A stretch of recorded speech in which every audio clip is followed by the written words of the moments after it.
Hello everyone, I hope you guys are doing well. I said a while ago I was gonna make a how I cannon on Sloop guide to help people understand the way I shoot cannons and how it is more complicated than you think. Before the video start, make sure you subscribe as I will be posting more content. First off, before we start, we need to understand how a sloop actually works, since I see a lot of people not understanding the basic knowledge around it. Let me show you. The reason why people take left side orbital is because there is less holes on the left side compared to the right one.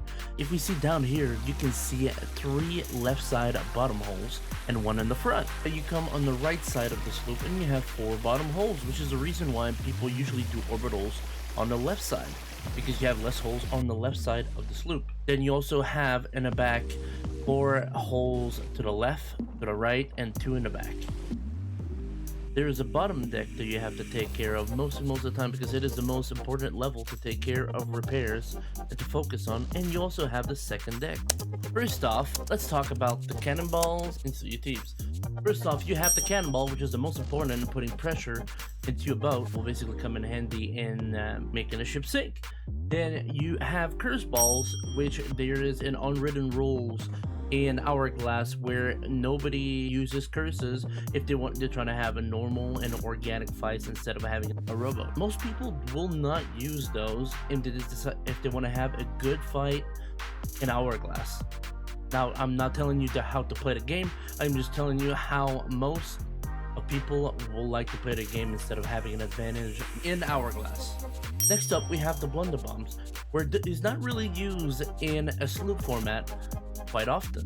It is mostly used against brigantines or galleons. It is quite efficient if you're trying to get your enemy out of broad, if their wheel is either 3'd or they're in a bad wave. It could come in quite handy, but most of the time people don't really use it in sloop, even though I see a lot of crews still using it.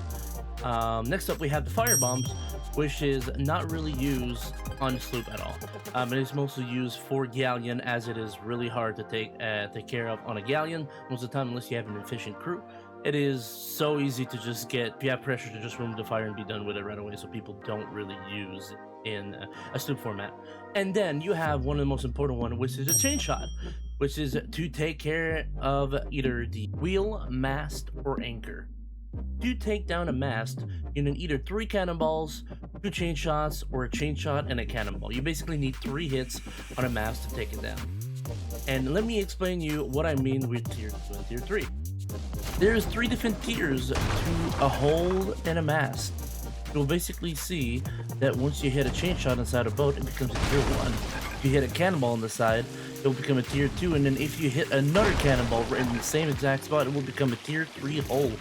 A chain shot will make your mast tier 2, while another cannonball or another chain will take down your mast completely until you repair it again.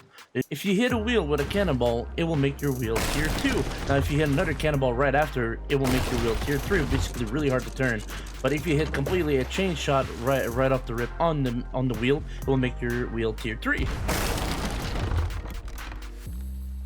And then for the anchor, only shooting a cannonball or a chain shot will break one side of the anchor.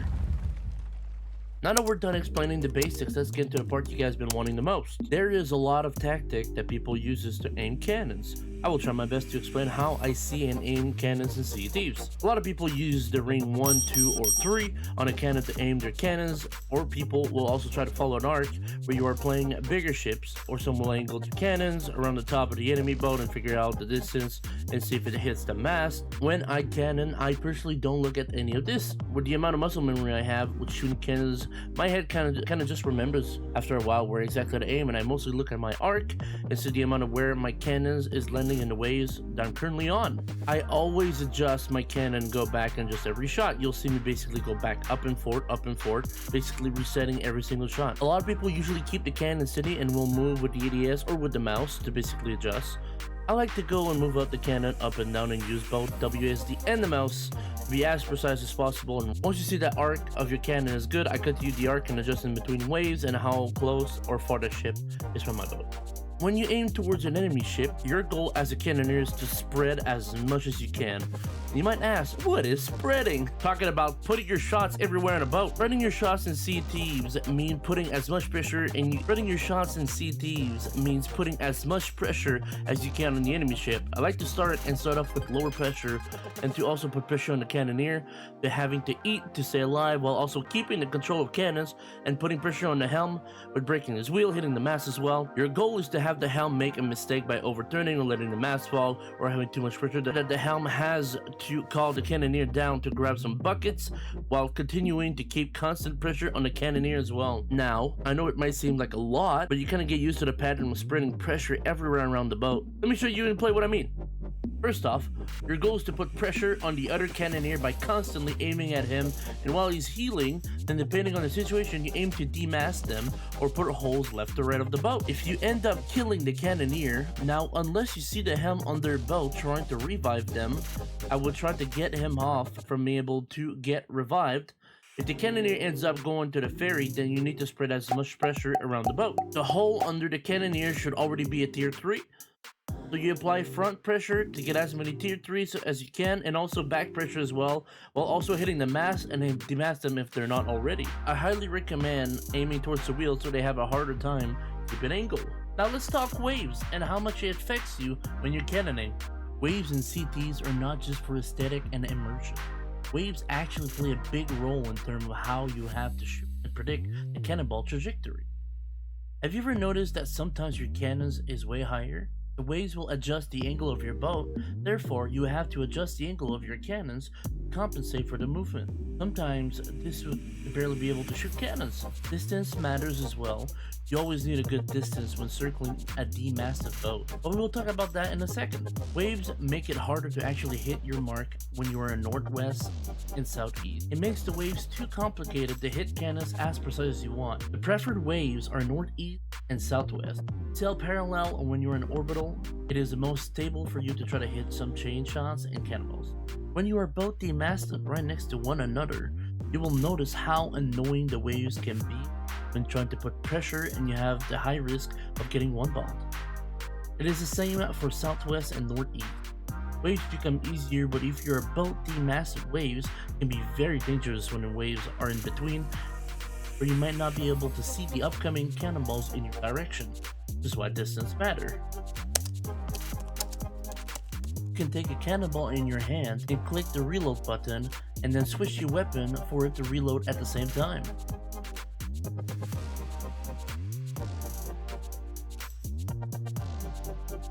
When using cannonball in your crate, it will use the first row of cannonballs, but if you grab the crate and re-put it down, it will use the last stack of cannonballs and put in the front to always have 99 at the place.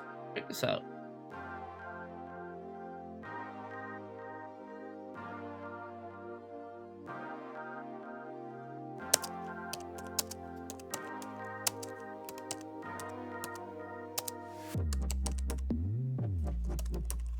When circling a boat, you need your helm to mostly have a good rotation around the enemy boat while you keep pressure on the enemy boat to send yourself over or your teammate. Most of the time, a crewmate will have the boat fully repaired while they go over to secure getting a kill, or just to keep them busy so they don't shoot back at you. Your goal is to keep shooting cannons everywhere and make sure every hole in their boat is open while they are repairing and staying afloat.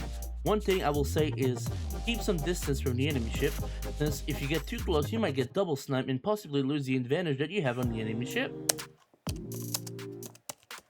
Either being circled by your opponent or both ships being demasted broad to broad, there comes a time where the enemy will have the advantage on cannons either by a sniper shot or you getting cannon splash damage, and your goal is to stay alive at all times. To avoid the cannonball shots and the sniper shots from the opponent, it is not worth it to die on cannons to leave your teammate in a 2v1 situation, where they have to defend while the enemy shoots over. Either aligning a sniper shot with your crewmate might help a lot, since even if one be hit, that means you have the opportunity to retake cannon line and start spreading holes again. It makes your life way easier if your crewmate, while keeping the boat afloat, also snipes the enemy cannoneer. Eventually, while keeping pressure on the cannoneer, once you see them heal, your goal is to also put pressure everywhere but also keeping the control of cannons. That's where the tip that I mentioned earlier of shooting a cannonball and land up your snipe shot might come in handy and get you to kill the enemy cannoneer so you can send your teammate over yourself. I really hope with showing you as many tricks as I could, it helps you with cannon more like I do, and understand the process of why sometimes I shoot cannons and decisions behind them. I know a lot of people might not see the same way I do, but I love using cannons in this game, as it is more complex than just shooting at the enemy ship.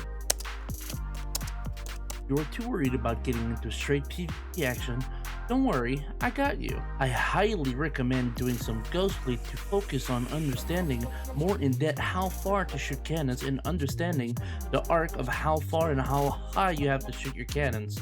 It really helped me when I started playing the game how far and high I had to shoot and understand the distance between my boat and the ghostplay. I also recommend the skeleton fleets as it is more chaotic and also helps you learning how to multitask on your ship. With shooting cannons on the skelly ship and keeping pressure, repairing wheel, mast, and all above to keep your ship above water, and also having an angle on the skelly since they are very unpredictable in their movement. That's it for this tutorial. This is my first time doing a video like this. I really hope I can show in depth how I see using cannons in this game, and hopefully it helps you get better with them and understand more about this beautiful game that we all love. If you'd like to see more tutorial, let me know in the comment what else you would like to see. If you enjoyed this video, make sure to subscribe, click the like button, and share this video with as many friends that wants to learn about cannons. I also stream 6 times a week if you're interested in asking me more questions or having a good time, as we always do on my stream. All links will be down in the description, and I hope you guys have an amazing day. Peace!